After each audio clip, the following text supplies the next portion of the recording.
The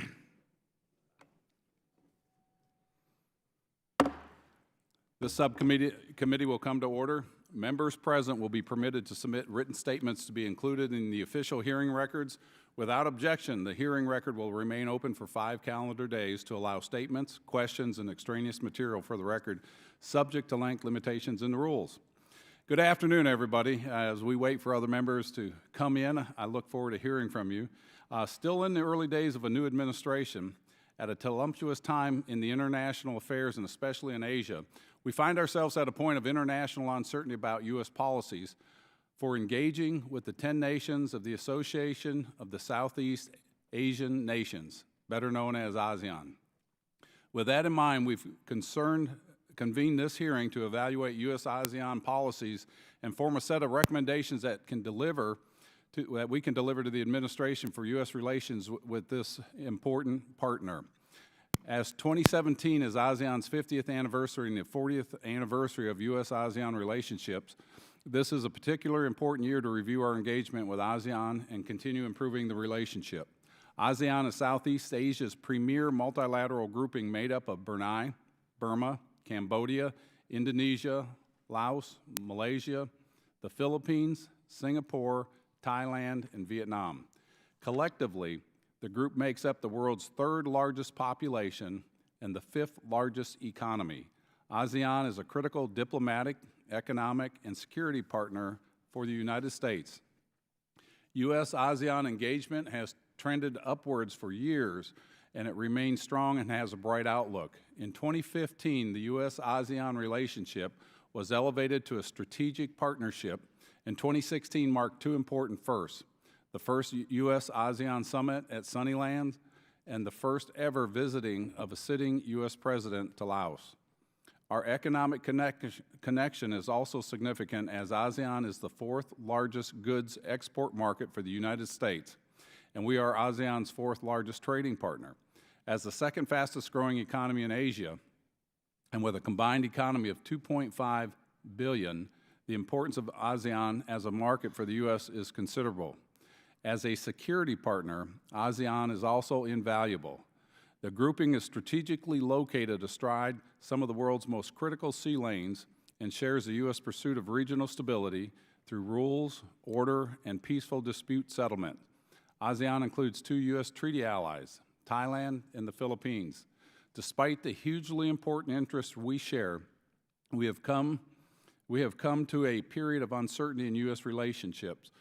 Part of this is the natural period of recalculation that comes with any new administration, but has been exacerbated because the rebalance to Asia was in some respects a one-legged stool. Our strategy for engaging Asia, particularly Southeast Asia, relied so heavily on the TPP that when the United States withdrew, there was not much of a policy left. Uncertainties have been heightened further by instability in the region, lack of clarity about the administration's America First rhetoric, and the increasing competition from China and initiatives like its One Belt, One Road policy, which challenges U.S. influence in the Asia-Pacific region. The administration has done fairly extensive early outreach to many Asian partners, which should be commended on. But most of these conversations have revolved around the nuclear menace from North Korea. But our partnership with ASEAN is broader than that, a fact that some promising recent statements have recognized. Vice President Pence spoke extensively about U.S.-ASEAN security and economic cooperation during a recent visit to the ASEAN Secretariat in late April. The Vice President should be applauded for this visit and the announcement he made that President Trump will attend East Asia Summit, the U.S.-ASEAN Summit, and the APEC Economic Leaders Meeting. As we all hear from one witness on the diplomatic front in Southeast Asia, 80% of success is showing up. Secretary of State Tillerson also addressed U.S.-ASEAN relations in a recent speech, declaring the intent to re-solidify our relationships with ASEAN on a number of security and trade issues, and clarifying that America First does not mean that our national security and economic prosperity comes at the expense of others. This leadership has been helpful, but we have yet to hear a complete policy that will give our ASEAN partners a better sense of how the United States will engage going forward. Our influence and interests in Asia are at stake. The nations of ASEAN are walking a tightrope between the power centers of the United States and China. If the United States withdraws from Asia, ASEAN won't be able to stay standing. A monopolar Asia would mean less opportunity for the United States to undertake valuable economic and security cooperation with ASEAN. In short, we need a plan. And with that, to help us towards this goal, we are privileged to be joined by the expert panel this afternoon, and I thank the witnesses for joining us and the members of the subcommittee for their participation. And without objection, the witnesses' written statement will be entered into the hearing, and I now turn to our ranking member for any remarks. Thank you, Mr. Chairman. I welcome this hearing on ASEAN. ASEAN is a very diverse area geopolitically. Indonesia and the Philippines have practiced democracy for many years. Vietnam and Laos never have. I'm concerned with ASEAN issues in general, but particularly trade, terrorism, and the negative effects of the President's proposed 2018 budget cuts to State Department and USAID. Mr. Chairman, as you point out, this is a very important market. Our trade relationship is big, it's important, and I might add, extremely unfair. We have seen an increase in our trade deficit with ASEAN every year since 2006. It now stands at well over $83 billion. That means that if we had balanced trade with ASEAN, we would have well more than 1 million American jobs.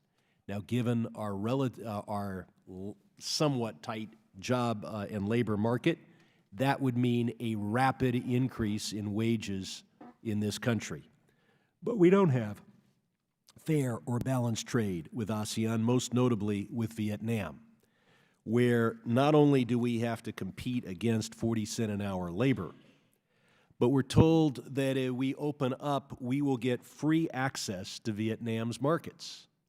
Well, Vietnam doesn't have freedom, and Vietnam doesn't have markets. We have almost a $32 billion trade deficit with Vietnam, which is not the result of free economics. It's not the result of free trade. You can, Wall Street can repeat that over and over again because they can make a lot of money jacking up the trade deficit and minimizing their demand for American labor. But the fact is that decisions on whether to make major purchases of American goods or instead those from Europe are political decisions made in Hanoi by the Vietnamese Communist Party. To say that we can't sell in Vietnam because our goods aren't good, because our workers aren't good, is an attack against America completely unjustified by the facts. These are political decisions made in Hanoi, which understands that the American foreign policy establishment will look the other way as they run a huge trade deficit with us. They know Europe will not look the other way, so they buy from Europe, and I might add Asia. The combating terrorism. ASEAN countries face local and international terrorism. There are over a dozen armed radical Islamic groups in the region. We've seen al-Qaeda's influence through JI and its affiliates, which are responsible for the 2002 Bali attacks. While JI's influence has waned, other groups, including ISIS, are growing. Malaysia's seen a significant increase in cyber recruitment for jihadist organizations. Southern Philippines has 6 small groups who have pledged their loyalty to ISIS. We have the Mujahideen, Indonesia, Timor, MIT group who has pledged its support for ISIS. And I look forward to hearing from our witnesses what we can do to help our ASEAN allies deal with this threat, both to themselves and to the world. Finally, we deal with trying to maintain America's global leadership with the 2018 budget proposal. The State Department USAID maintains programs in ASEAN countries which are critical and provide clean water, combat climate change, fight proliferation of AIDS, fight counter violent extremism and terrorism. For example, in Malaysia, we have planned counterterrorism, transnational crime initiatives, countering weapons of mass destruction proliferation programs, similar efforts in Thailand and other ASEAN countries.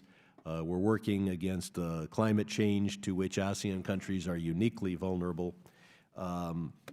Without U.S. development, health, climate, and security assistance, the ASEAN region will be a less stable area, but it will certainly be a less pro-American area if we cut back our diplomatic efforts. That's why 120 3- and 4-star general and admirals have written to House leadership in February urging the U.S. to maintain a robust foreign affairs budget. We have challenges in ASEAN around the world, and I look forward to learning from our panelists how we can best deal with those challenges. I thank you.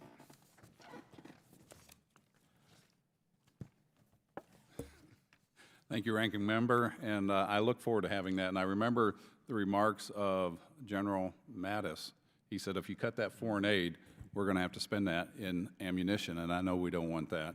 And so with us today, we're thankful to be joined today by Dr. Amy Searight, Senior Advisor and Director of the Center for Strategic and International Studies Southeast Asia Program. We look forward to hearing from you. Mr. Walter Lohman, Director of the Asia Study Center at the Heritage Foundation, and Dr. Zachary Abuza, Professor at the National War College. We thank the panel for joining us today to share their experience and expertise. And our goal is to take the information that you give us, and as we have in the past, we've directed foreign policy that we can pass on to the State Department or the President to direct our pivot to Asia. And we look forward to hearing from you on that. And we've had that in the past that we've done that with, and with Chairman Royce in the full committee. And it's so important with your input here, because that hopefully will lead to some policies that'll make us all stronger and more secure.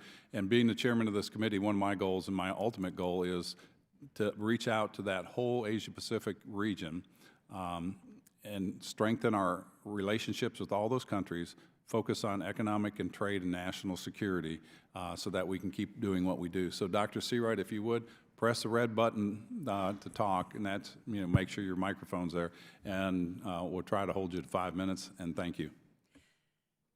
Thank you. Chairman Yoho, Ranking Member Sherman, and distinguished members of the committee, it is an honor to be before you here today to discuss the future of U.S. security relations with Southeast Asia.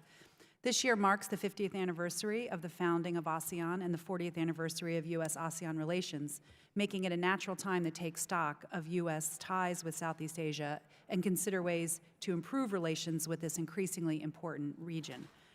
Southeast Asia is an integral part of the larger Asia-Pacific that will play a key role in propelling the U.S. economy in the decades ahead. ASEAN is at the heart of Asian economic integration efforts and also brings together Asia-Pacific leaders every year to discuss strategic issues at its diplomatic meetings and summits. Located at the crossroads between East and South Asia and the Pacific and Indian Oceans, Southeast Asia is also increasingly a region, an arena in which geopolitical rivalries between the United States, China, Japan, and India play out.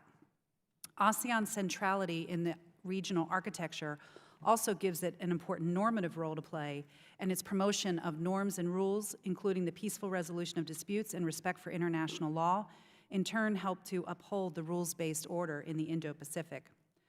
The strategic rebalance to Asia, built on an already strong base to further strengthen key relationships and build new partnerships. Enhanced defense cooperation agreements with both the Philippines and Singapore allow for greater rotational access for U.S. forces to facilities in those two countries. The defense relationships with Malaysia and Indonesia are as strong as they have ever been. And the rebalance expanded U.S. strategic options in mainland Southeast Asia, with Vietnam emerging as an important partner and Burma being incorporated back into the international community.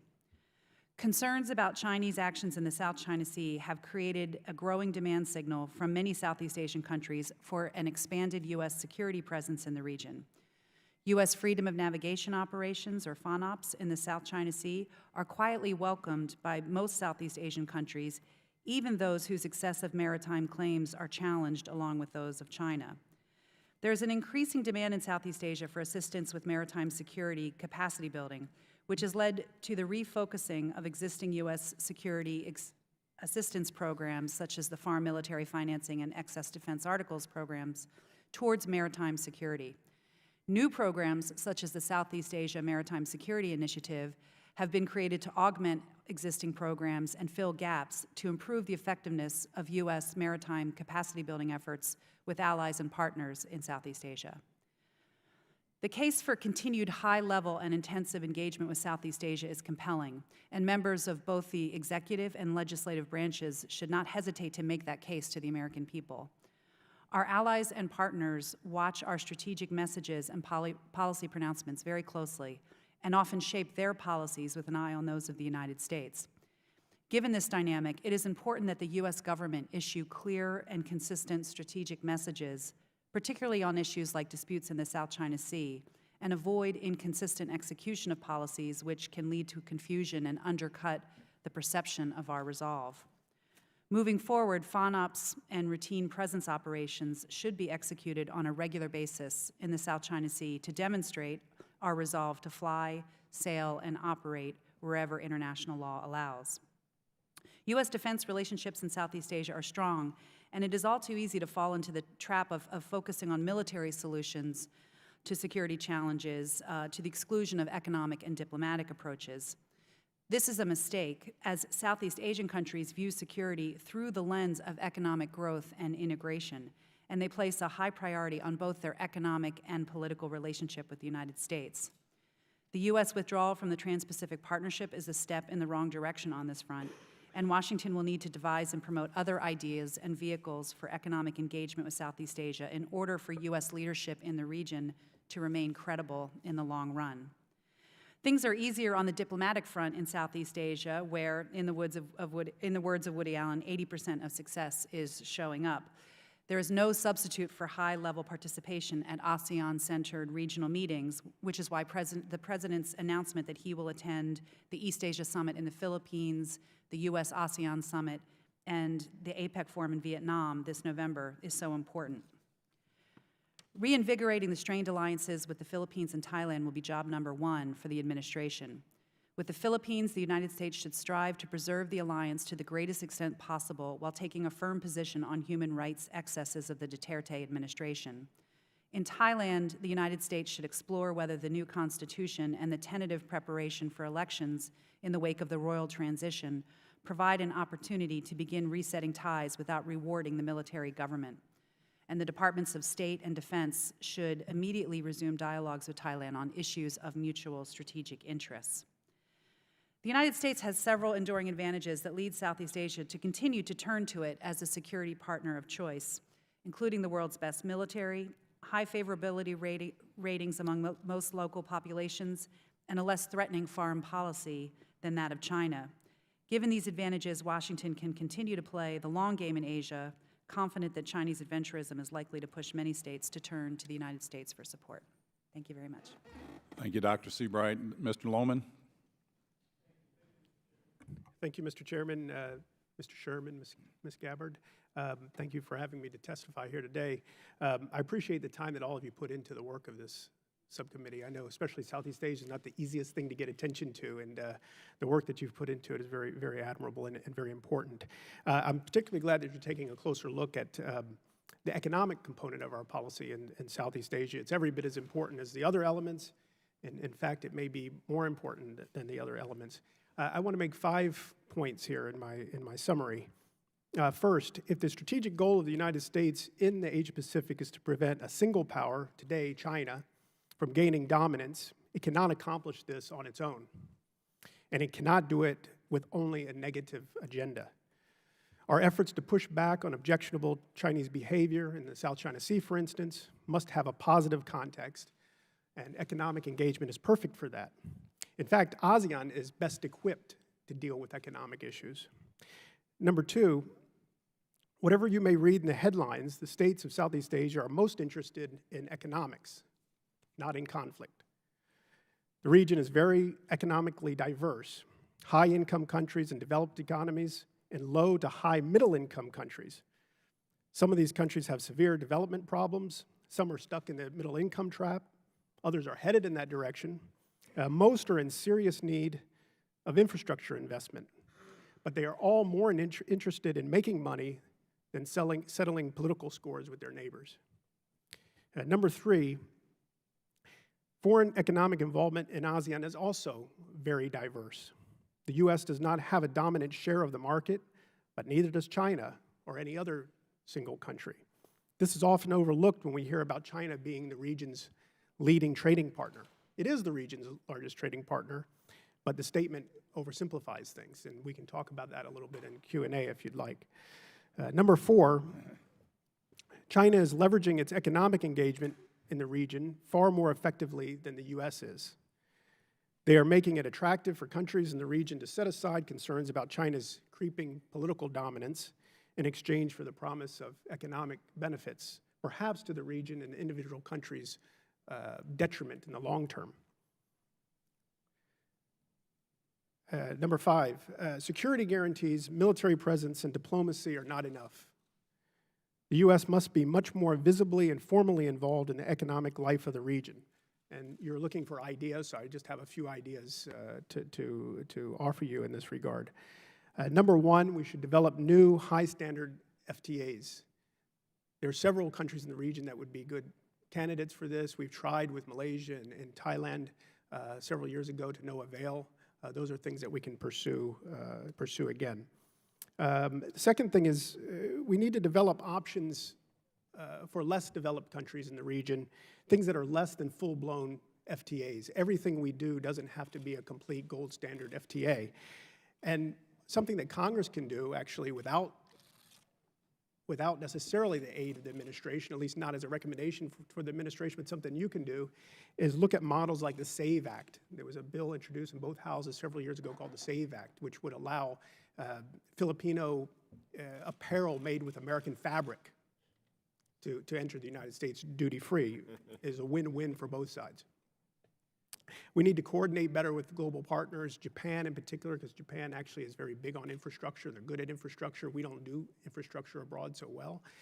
We can work with the Europeans much more. They're natural partners. They're people that agree with us on values. We have a lot of synergy economically with them. We need to make a better show of what American companies already are doing in the region and help give them entree to foreign leaders that they need to see in order to make investments in the region.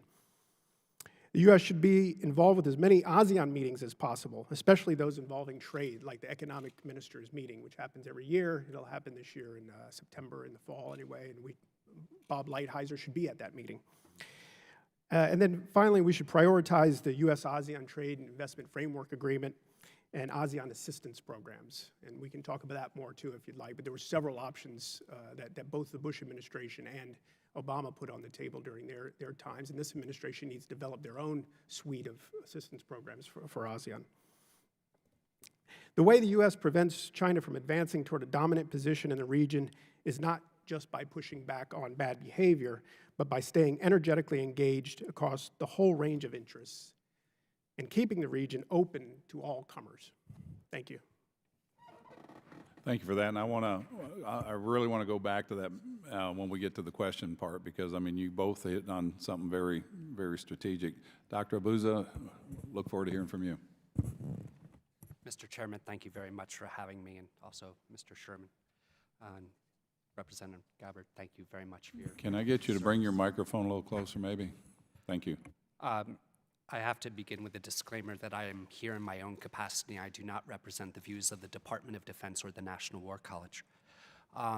Here in Southeast Asia, when we're talking about peace and prosperity, there's so much that we need to talk about in terms of counterinsurgency and counterterrorism. Southeast Asia and the United States plays a very important role in dealing with all of these. And that is a role that China can never or will never play in the region. So this is an important comparative advantage that we have. The news in Southeast Asia is actually quite good. I cannot think of a region that has had such successful counterterrorism operations. You can look to a country like Indonesia. They've had some of the most successful counterterrorism in the world at the same time that they have helped to consolidate their democracy and rule of law. That is something that we really need to take into consideration. I won't go into all the details of the successes that we've seen. I'm going to focus on a couple concerns that I have down the pike, and you can read more into my written statements. The first is, there are a lot of Southeast Asians who would like to get to Iraq and Syria. There's no shortage there, but it's a logistical issue. There are backlogs. And the good news is that we're getting a lot of cooperation within the region amongst the security services. The second thing that really concerns me is that compared to Jemaah Islamiyah, the al-Qaeda-based group, the pathways to recruitment into IS in Southeast Asia are much more diverse. In Indonesia, they follow traditional networks that JI relied on. But in Malaysia, you will see that they also much more online recruitment. IS is able to recruit across the socioeconomic spectrum. Another thing that's very different is their use of women. JI never used women in this role or in any role in terrorism. IS has employed women as key recruiters, indoctrinators, and more recently, attempted suicide bombers. Third, although there have only been a few, 3 or 4 Indonesian suicide bombers in Iraq and Syria, there have been 7 or 8 Malaysians. The genie is out of the bottle, and this does play into the hagiography that trickles back into Southeast Asia. And speaking about tricklebacks, Southeast Asians are starting to trickle back. There were an estimated 1,000, 1,200 Southeast Asians who went to Iraq and Syria. That is down dramatically. They weren't all combatants. They brought a lot of their family members, wives, and children, enough that they opened up their own school, Bahasa language school. But they are starting to trickle back. Malaysia has tools at its disposal to deal with this. They can arrest people, detain them without trial, which is problematic in other ways. Indonesia does not, and that is something they're debating now, and it's something that we need to be concerned about in terms of their own consolidation of democracy.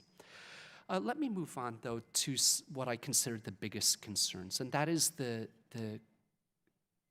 security situation in the southern Philippines.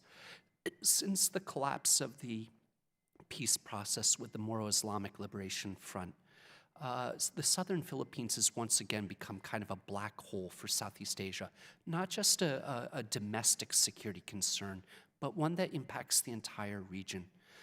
There are a number of different groups, small cells, that have pledged allegiance to IS. Most of this has been for marketing tools, or I would say, rather than a pure affiliation and command and control. But it is important to note that the southern Philippines, once again, is attracting militants from around the region to train and regroup, including Bangladesh. The last thing that I would focus on is the rise of the Abu Sayyaf once again, and not just the kidnappings that we've seen and the gruesome beheadings of Westerners. What's really impacting this is the maritime kidnappings. Since March of last year, there have been 19 separate maritime operations going after fishing boats, barges, tramp steamers in the region. This has really impacted regional trade, and it's showing no signs of ending. And the last point that I would be concerned about, and what we need to work with our ASEAN partners on, is the desperate situation of the Rohingya in Bangladesh. This is a situation that is ripe for exploitation.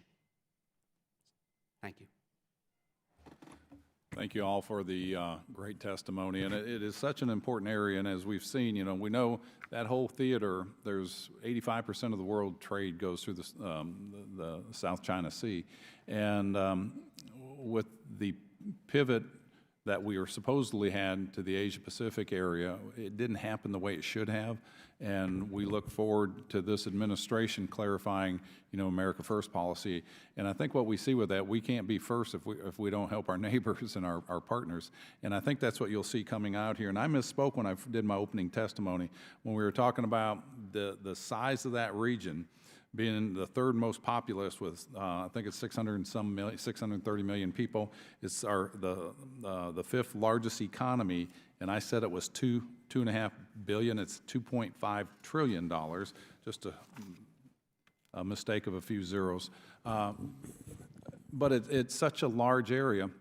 And then I guess some of my questions is the first one, in your experience, what would be a way to rein in the trade and the trust, or to get that trade back that we lost with the anticipated TPP, which wasn't going to pass the House. Everybody wants to, blame this administration, but it wasn't going to pass the House and the Senate the way it was prior to that. And I'm glad, Mr. Lohman, you brought up strong free trade agreements. And I'm happy to say that we've done letters of strong free trade agreements already with Taiwan, Japan, and Vietnam out of this committee. And one of them came out of another committee we did jointly, because we see that as a way of making that relationship stronger. And I think the bilateral, even multiple bilaterals or trilaterals, what are your thoughts on that, and how would you expound on that?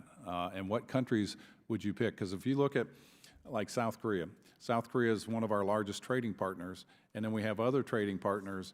When I look at that and I try to figure out, why does South Korea become so successful at trading, and then you see like Vietnam and some of the other countries becoming stronger in trade with us? What is it about their government, about their rule of law, about their society that allows one country to become successful and large trading partners where the others don't? And who would you, I guess, target initially? Well, we've already targeted the freest economy in the region, which is Singapore.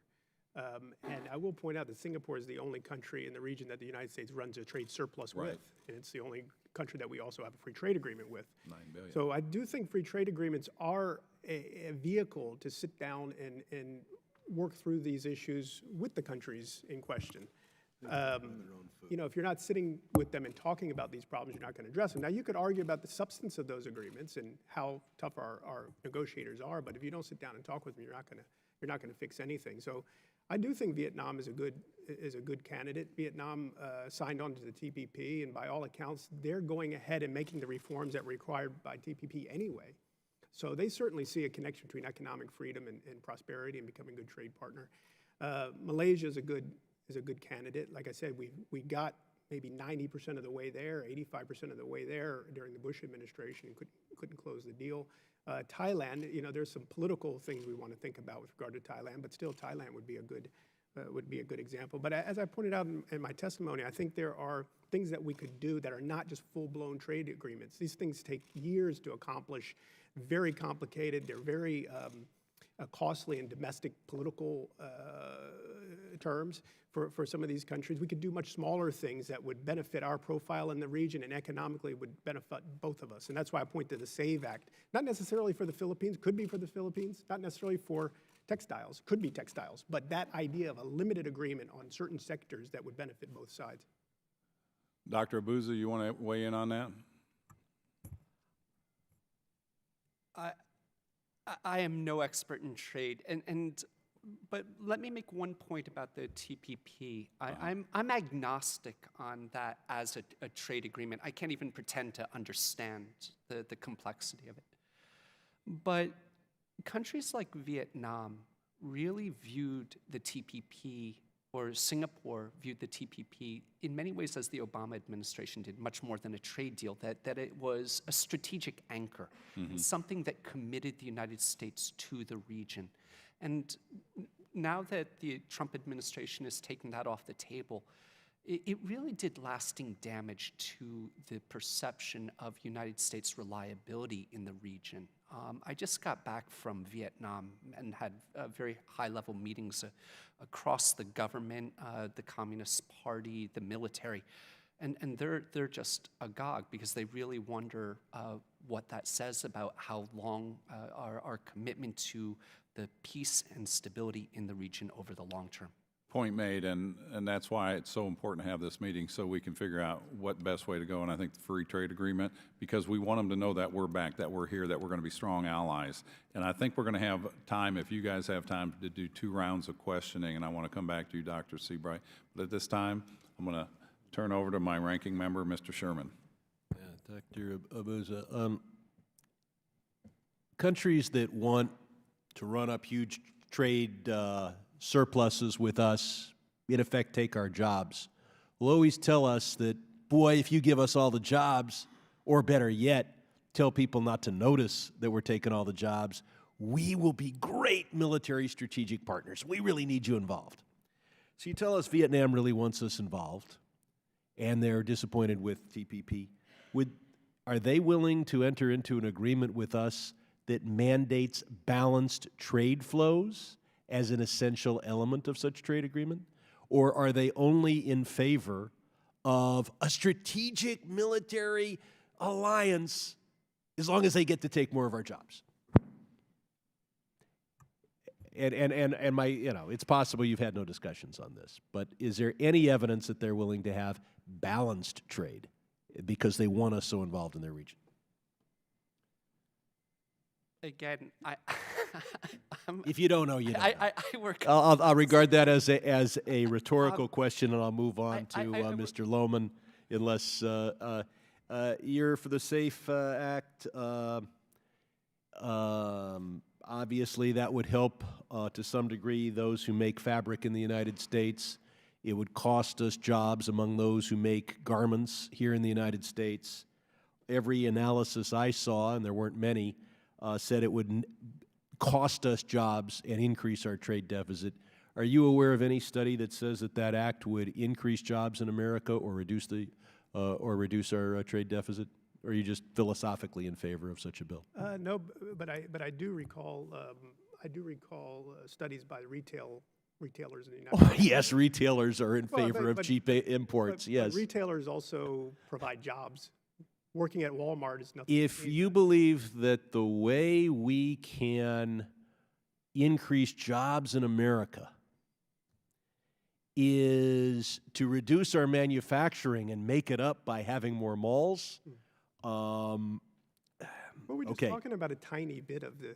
well, look, obviously the SAFE Act is not the most important piece of legislation ever submitted to Congress. It will have a slight effect one way or the other, and that effect will be negative on jobs in the manufacturing sectors of the United States.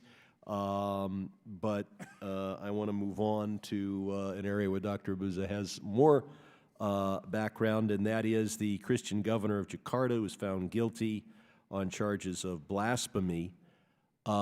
It's one thing to have terrorists to cooperate with the government in Jakarta to deal with terrorist groups that they're dedicated to opposing. It's another thing when the government engages in what can only be called an act of terrorism against one of the leaders of its own government. What can be done to deal with this outrageous 2-year sentence, and to be done with the idea of, if not the level of freedom of religion that we have here in the United States, at least not this level of oppression? The blasphemy law has actually been on the books for a number of decades. It actually was enacted under Suharto. It has been increasingly abused. It was there for many years, but certainly since you've had the rise of democracy since 1998, you've also had the rise of Islamist politics in Indonesia. And, I just hate to say it, but there's good politics in this, and no one seems to be willing to stand up and defend religious minorities right now. They're just not votes in it. I'm very concerned now. Is the average Indonesian citizen aware of the adverse effect that can have on Indonesia's relationship with the rest of the world? Indonesia has this wonderful tradition of pluralism, syncretic Islam, but that is changing. It is a less tolerant place. There's more fundamental Islam. Wahhabism or Salafism is growing in the country.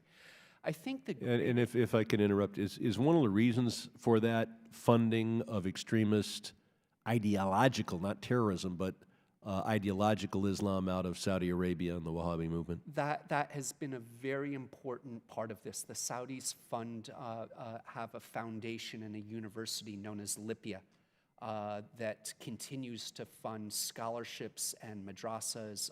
Yes, this is happening all the time. And it's not just them, it's from other Gulf states. But one point... Go ahead. I'm very concerned, after Suharto fell and you had free speech and democracy restored, in many ways the pendulum swung too far. And you had the rise of what are often referred to as anti-vice organizations. They're basically Islamist vigilante groups. The most prominent one is the FPI right now that led these mass demonstrations starting in December against the Christian governor of Jakarta, Ahok. I think the Indonesians, their democracy is fairly well consolidated now. And I think it's time that we start to put a little more pressure on them to say, listen, every country that has free speech also has some limits on free speech. And incitement to violence is not protected free speech. And they've got to start to address this, or this is going to be a part and parcel of the 2019 presidential election. I yield back. Thank you. Ms. Gabbard from Hawaii. Thank you, Mr. Chairman. Dr. Abuza, I want to follow up on Congressman Sherman's questioning and some of your statements about how ISIS is recruiting across the socioeconomic spectrum, in particular focusing on women, where that hasn't occurred before. What are their tools for recruitment? Because this evidence of recruiting across the socioeconomic spectrum is something that is unfortunately kind of dismissed often when people talk about who are ISIS recruits most likely to be. So maybe you can expand on that a little bit. So during the period of Jemaah Islamiyah in the 2000s, the best determinants of who became a member were who your father was, who your brother was, what madrasa you studied at, and what mosque you attended. I mean, you were tied to the community, and it was a very slow and gradual process. What they found, the security forces in Malaysia and Indonesia found is that because IS does so much of the recruitment online, it's given a special role for women to play as recruiters, as indoctrinators, people actually goading people to go and travel. Southeast Asian women who have traveled to Iraq and Syria to serve as nurses or to marry jihadis over there have played really important roles on social media in leading this charge.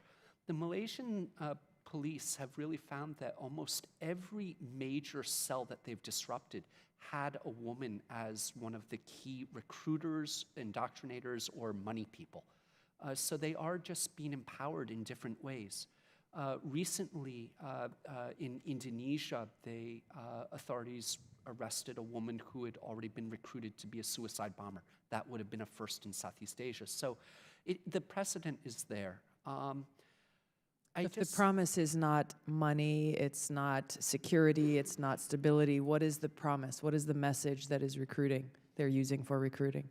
It is commitment to the cause. It is a pure ideologically driven commitment to forward the glory of Islam. So how is it that, I think you mentioned in Indonesia, you mentioned as great progress or gains in counterterrorism. How do you match that with your other statement about the rise of Wahhabism and extremism within Indonesia that is having these other impacts, of course, politically, as was mentioned, but also with the increasing numbers of people who would be receptive to ISIS recruitment? The numbers of Wahhabis in Southeast Asia, probably about 10%, but it is growing. There is a debate within the counterterrorism field that people in the Salafi community might be the best antidote, as long as they're quietest and they're not espousing violence, if they simply have their social agenda. I personally am not so convinced of that, but it's one that you do hear a lot, that these are the people best able to challenge the ideology of ISIS. Are you aware of any examples of that in the world? Let me give you a different example. So since 2010, JI as a militant terrorist organization has really been defunct. And the Indonesian government has given members of JI inordinate amount of space to go out, proselytize, run their mosques, run their madrasas, engage, as long as they're not targeting civilians or engaging in violence. And it makes me think, is this just a good time to lie low as they watch their strategic rival, IS, take the abuse, take the punishments, get the arrests, and they're waiting in the wings to pick up the pieces in another few years. So I'm not sure this is the best thing to do. Our best hope is that Indonesia's very rich civil society in moderate Muslims are able to withstand this cultural invasion of Wahhabism. Indonesian Islam really is syncretic. It has been on the back foot in the past few years just because of some of it is anger towards the United States. For example, the war in Iraq in 2003 was wildly unpopular in Indonesia. That certainly did not help moderates in the country. But I really, I do believe that there's a rich cultural resilience in Indonesia. Thank you. Thank you, Mr. Chairman. And if we do have the time, we can go around a second round. I just want to go back to the U.S. trade, and I think Singapore is a good example. If you look at how we started, and my goal is to have this with other countries in there, as you talked about. The U.S.-Singapore trade FTA goes into effect in 2004. Trade surplus in 2003 was $1.4 billion. Today, it's $9.1 billion. Our goal is to have balanced trade, as important as it is free trade agreements. And if we can repeat that model over and over again, I feel us building a stronger alliance and unity in that area to stave off China, because we see what China is doing in the South China Sea. The reports, and we've already have known this, that they're weaponizing those islands. And of course, that causes, there's a cause and effect. They're doing that now. Vietnam wants to do it. And if Vietnam does it, the next country is going to want to do it. And it creates an instability in that area where we really should be focusing on the economic trades. And Dr. Searight, you testified about the inconsistent execution of policies with an on-again, off-again FONOPs being the best example. How do we best solve this, and what specifically should the administration do differently? And I commend them for going down there and putting an emphasis, Mike Pence and President Trump going down there. So I'd like to hear what your thoughts are on that. Well, I do think engagement, as we saw with the Vice President's trip, is very important. But I would say that, when it comes to being clear and consistent on key issues like the South China Sea, I think it's very important for this administration to devise a strategy to really put some thought and effort into thinking through what our core interests are and what options we have and how to weave that together into a real strategy, and then go out with allies and partners, ideally, and articulate our interests and our approach, and have, and then, as I said in my testimony, things like freedom of navigation operations and routine presence operations. I think it's very important to be consistent in executing them and to be very clear about the reason why we do things like freedom of navigation operations. It's because we have a core interest in freedom of navigation, and we should do it consistently, regularly, wherever international law allows, and not buy into the Chinese narrative that conducting freedom of navigation operations is provocative. By having a consistent baseline of regularly executing them like clockwork and not pulling them down and ratcheting them back up or thumping our chests before or after we do them, but just be very low-key and consistent, I think that would go a long way in demonstrating our resolve and upholding a core principle to the United States. Let me ask you this, because what we see is an aggressive China, and Mr. Lohman, you were talking about the U.S. can't accomplish this on its own. We need multiple nations and the cooperation of them. China's doing what they can, and they're leveraging their economic clout, and they're doing that because they can. They're cash rich.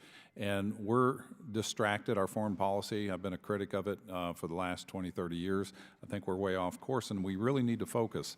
But when we see an aggressive China claiming areas that historically have been kind of sovereign areas or, open areas, and then you have the arbitration court ruling against them on their claim to the South China Sea, yet the world stood by while they built island after island, over 4,000 acres, putting military complexes on their runways.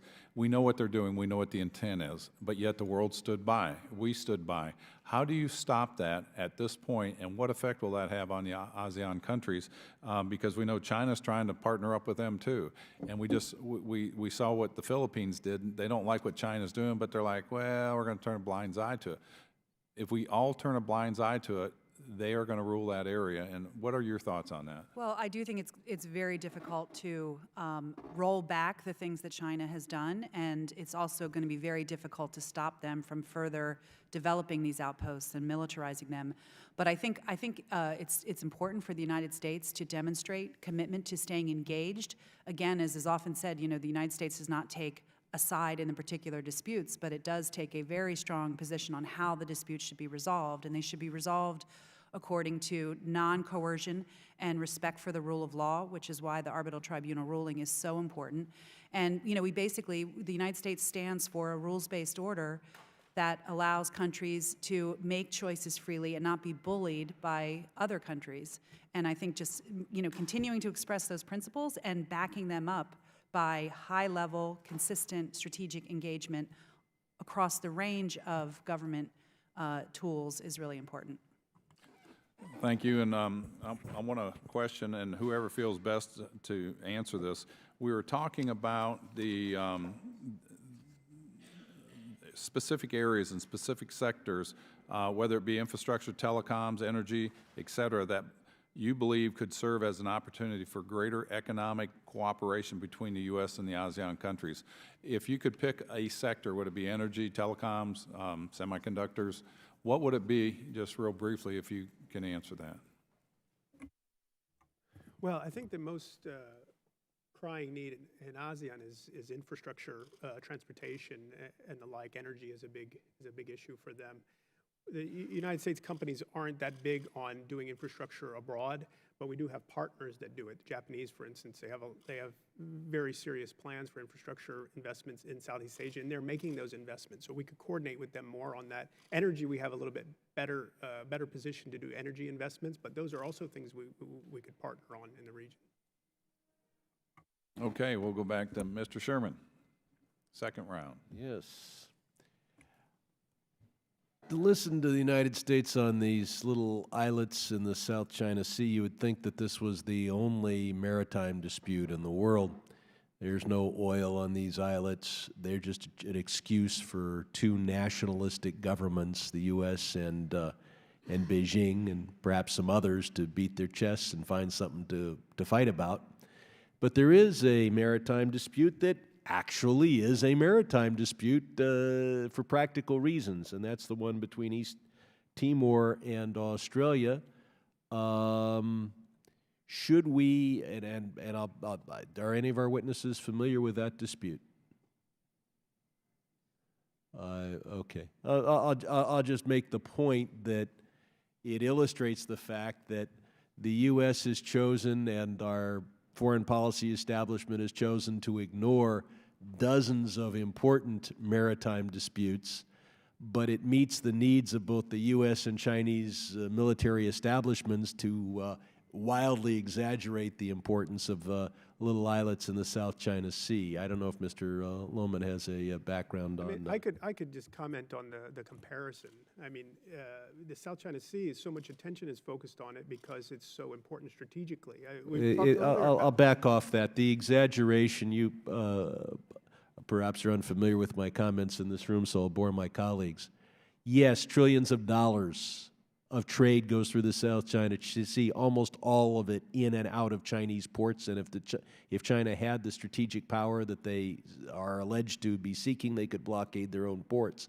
In addition, there's some oil from the Middle East that goes through some of the disputed areas, which could, at a cost of less than 1 cent a gallon to Japanese consumers, be routed far away from that.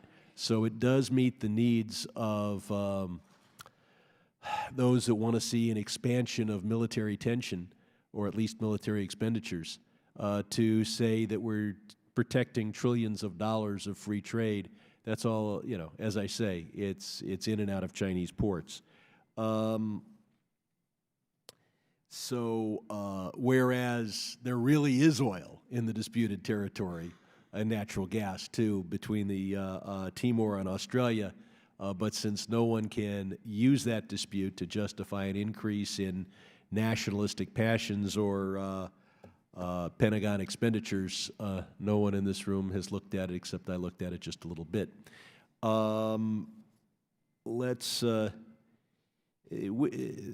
Dr. Abuza, which countries in the ASEAN region are most likely to have this influx of ISIS fighters as they trickle back?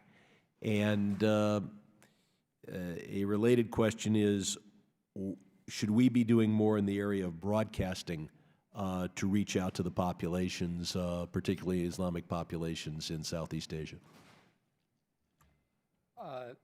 In sheer numbers, Indonesia has the largest numbers of Southeast Asians, but on a per capita basis. Are they from any particular part of Indonesia? For the Aceh or anywhere else? It's concentrated in 3 different islands: Central Sulawesi, Java, and parts of Sumatra.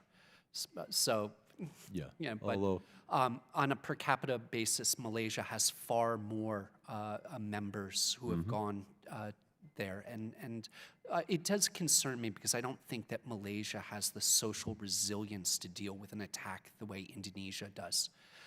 You know, you think about the January 2016 IS attack in Jakarta. You know, that was up and running. The shop was up and running the next day. The Indonesians moved on, and I think any attack in Malaysia would just be, I think the government would overreact. I think it would just cause a lot more problems there. In terms of people coming back, we have to think about, because the countries have gotten very good about sharing flight manifests, Malaysians traveling through Indonesia to go to Turkey and vice versa. We've got to work closely with Thailand and other countries that these people would be transiting through. and then what about our broadcasting efforts? Any comment on those? We should support this, but this is stuff that should be done by the Malaysian and Indonesian governments. They've both set up counter-messaging centers with United States assistance. In some ways, I'm angry and disappointed that we allowed it to be 2 different bilateral centers rather than kind of forging more regional cooperation in this, and I hope that the United States... But it shouldn't be a voice of America, it should be a voice of Indonesia or a voice of Malaysia. There are things that we do. I'm a huge fan of something that Radio Free Asia does called Benar News, and one of the things that they're focusing on is saying a lot of this militancy just doesn't get good coverage in their countries. And so they engage in fairly long-form journalism to go into a little more detail about these operations. I think that's wonderful bang for the U.S. taxpayer buck. Thank you. I yield back. We'll next go to Mr. Scott Perry from Pennsylvania. Thank you, Mr. Chairman. In keeping with the line of questioning Mr. Sherman was just going through, how do you characterize the risk of ISIS or just the radical Islamist terrorism, if you will, those organizations in Southeast Asia? Like, how do you characterize the risk, if you could? Manageable. Manageable. Yes, the threat is there. I don't want to overstate it. I think there will be, we will see political violence as a fact of life in Southeast Asia for some time to come. I don't see that going away. But I have a lot of confidence in the security services in the region. They've done a very good job. Compared to where they were in 2001, 2002, they've been very proactive and involved. They have not overreacted. I think they have very good intelligence on the ground. More and more, there's better cooperation between the governments that no longer, 2002, 2003, any intelligence sharing really required the intervention of senior political leaders to make it happen, just because the security services tended to be very mistrustful of one another. That's not the case now. There's just a lot of routine sharing of information, cooperation between them. So it's a manageable threat. And so while they're individually and maybe collaboratively managing the threat, is there anything that organizations such as ASEAN is doing or should be doing? Or there, I just want to get a little more granularity to what Mr. Sherman. And is there a different cultural awareness or viewpoint towards the radicalism or fundamentalism? I mean, especially like in places like Malaysia, as you noted, the largest Muslim country in the area. I mean, is there a different cultural viewpoint regarding security than, say, what we have or Europe has in this regard? They take security very seriously because they're concerned about economic growth and prosperity, and it's very hard to attract foreign investment when the bombs are going off. So your first question was about about other organizations, what they're doing, what they should be doing. Is there a collaborative effort, or is it essentially individual nation efforts in collaboration? ASEAN, as an umbrella organization, holds annual chief of police and chief of intelligence and chief of defense meetings. So there is that level of coordination that ASEAN can do. It breeds familiarity, working relationships, but ASEAN itself does not get involved in actual security operations. Let me shift gears here a little bit. I don't know if I have enough time to talk about China, and just in referring to the good gentleman from California's assertions, maybe I'll put it that way. I happen to believe that the Chinese construction of the islands and militarization and provocative actions are problematic, not from the standpoint of two nationalistic governments, but I don't think the United States wants to do any more than it has to or should to maintain sea lanes and keep an open, everything open in that regard and safe. But I think China's doing what they're doing, and we're going to be forced to react. Not that we want to. We don't want to send the military. We don't want to do any of this stuff. But I don't think we can let them just continue to be engaged in that activity, because I think it will beget more and more difficult activity to deal with. But so let me just make that statement. Now, recently, the President invited the Thai Prime Minister and the President of the Philippines to the White House to discuss cooperation regarding North Korea. I'm just wondering, as China's, I think, an 80% trading partner with North Korea, somebody's got to do the other 20%, I suppose. But what role, if you see, can you see these countries playing, in addition to maybe other ASEAN members, to counter North Korea? Do they have a functional role, the Philippines, Thailand, do they have a functional role in North Korea in this regard? Anybody? They do, you know, it is interesting that Thailand and the Philippines do trade with North Korea. They're ranked 4th and 5th respectively in terms of imports from North Korea. And many countries in the region have diplomatic relations with North Korea. So there certainly is more that many of these countries can do to really enforce sanctions and perhaps curtail diplomatic efforts. And also ASEAN as a group, as a grouping, having ASEAN support for putting out strong statements criticizing North Korean provocations, I think is very important. And I think we've seen even more backbone recently among ASEAN countries to really put out tough statements because of the poisoning of the Kim Jong-un's brother in Malaysia. And so, you know, Malaysia, Vietnam, you know, many of these countries are quite upset to get pulled into this. So with the chairman's indulgence, just for a final follow-up here, I mean, the harsh rhetoric, so to speak, I guess it's nice, so to speak, from our standpoint. We like to see that isolationism, so to, you know, but do you think it affects the leader of North Korea tangibly? He doesn't seem to be affected by any of that. I mean, I think, in my opinion, it looks like only tangible things. He almost revels in being a pariah and being downcast by his neighbors or anybody else. Well, I think the regime does depend to some extent on having access to several, you know, to a number of countries and being able to. Yeah, but the harsh statements alone, it's Right, going that's not going to be sufficient. All right, that's my It's not a sufficient condition. But can I make one other point, which is, you know, I think it's a little bit unfortunate that the framing of the president's phone calls and invitations to these leaders to come to Washington, the narrative that emerged was this was all about building a coalition against North Korea. I don't think that was the primary motivation. North Korea is an important issue that the president should talk to these countries about, but it's one of many. Many of the other issues that we've been talking about today, economics, security relationships, counterterrorism, are more important to these countries and their interests and to the dynamics in the region than focusing on North Korea. So North Korea is an important issue. It should be discussed. ASEAN plays an important role in, again, kind of putting out normative statements against North Korea and convening other powers to build a coalition. But it's not the main issue. It's not the main issue between these countries, between us. Thank you. I'm going to give the ranking member a few seconds here to clarify a statement, then we'll go to Ms. Gabbard. Yeah. I want to make it clear, China's actions in the South China Sea are wrongful. They are important. They're just not quite as important as everybody else thinks they are. I yield back. Ms. Gabbard. Thank you. I'd like to follow up on the topic of North Korea.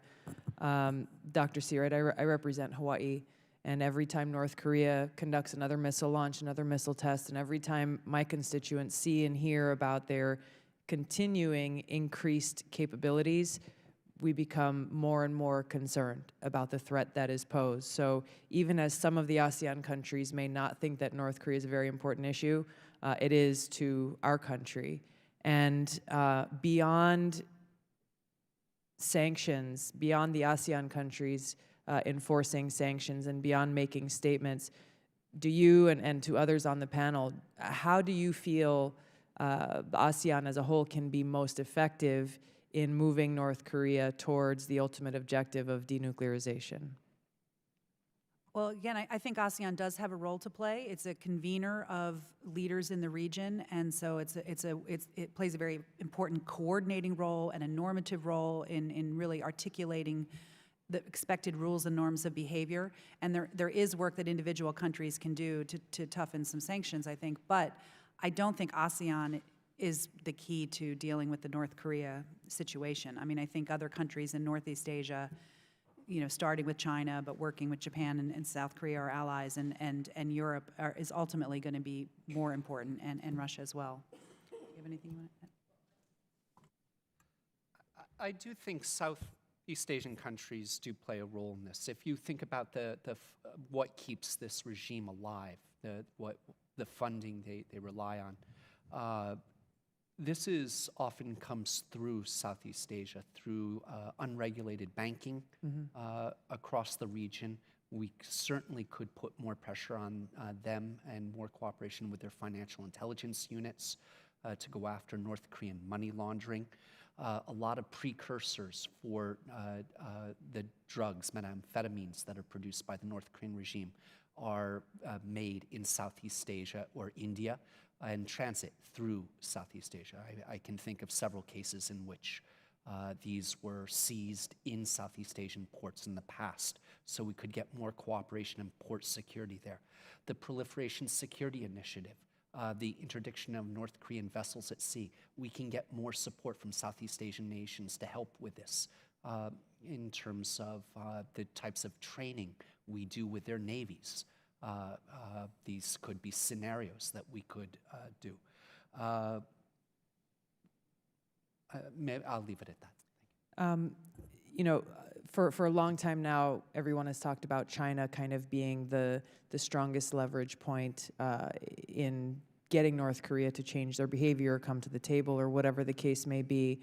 But even with China's kind of heightened criticism of North Korea's antics and North Korea appearing to thumb their nose at China, what impact do you think that has on the current path forward that our State Department is taking?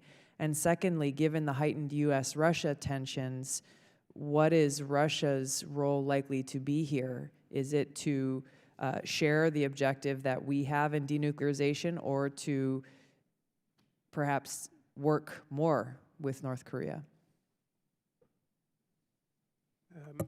Well, you know, I think when the administration was considering this policy of really pressing the Chinese, actually not so much pressing them, but relying on them to take a lead on this North Korea issue, had they called in almost any expert in town and asked them whether this would work, they would have been told, no, it won't work. The Chinese won't do this of their own volition, and they won't do it for you.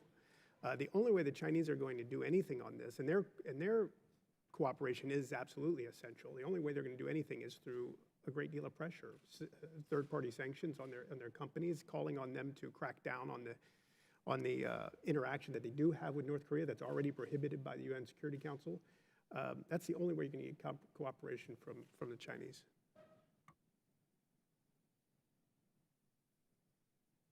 Nothing else? Thank you.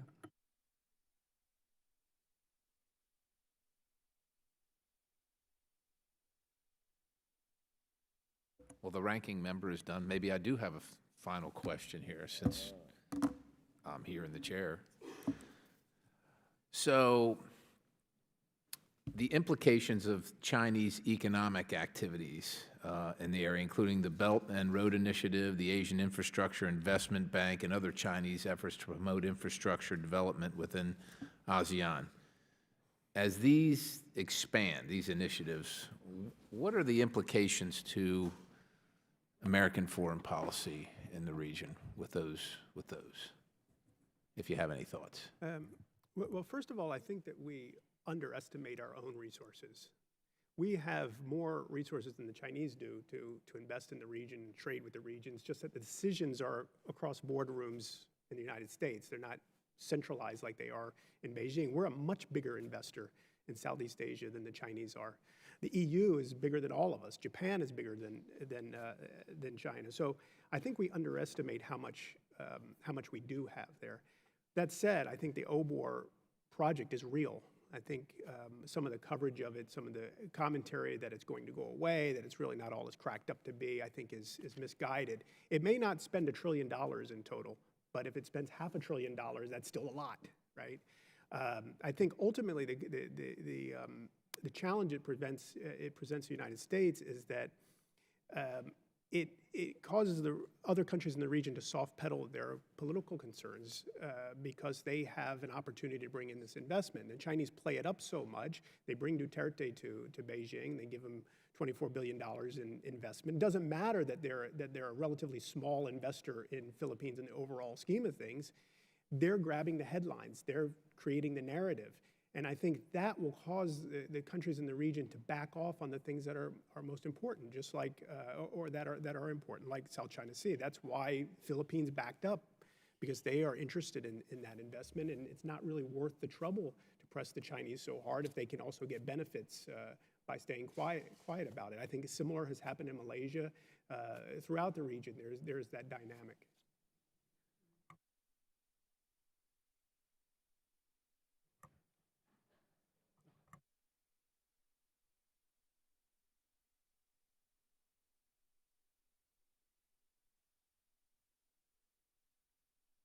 I wanted to come back to the South China Sea and what China's doing, because we see that threat. We see them pushing there, and we did back out of the TPP, however it was done. And I think the biggest difference, and yes, there are some other disputes there, if you look at East Timor and Australia, that's a combined population of about 24, 25 million people. I don't think a large part of the trade for the world goes through there. And with China claiming the 9 dash lines as their area, I think this is concern for all of us. And I think they're playing it smart. They're not engaged all over the world in conflicts as we are, as we have been. And we're distracted. We've got the Middle East. We've got what's going on in North Korea. And as you brought up, China has the biggest influence that could help resolve this problem. This is a problem that's not just our problem. It's just not the Korean Peninsula problem or the Asia-Pacific theater. This is a world problem. And I agree with the Brigadier General that we don't want to go to war. We don't want to fight anybody. We just want to have, like I said in the beginning of this, develop economic and trade. And we all have a hand in national security with the way the world is today. That's something we all benefit from, and we all should work to strive to get that. And so with that, does anybody else have any comments, questions, closing? Well, with that, I just want to tell you how much I appreciate you being here. Look forward to talking to you down the road and getting input from you. And if it's okay, we'll reach out to you periodically. And with that, this meeting is going to adjourn. Thank you.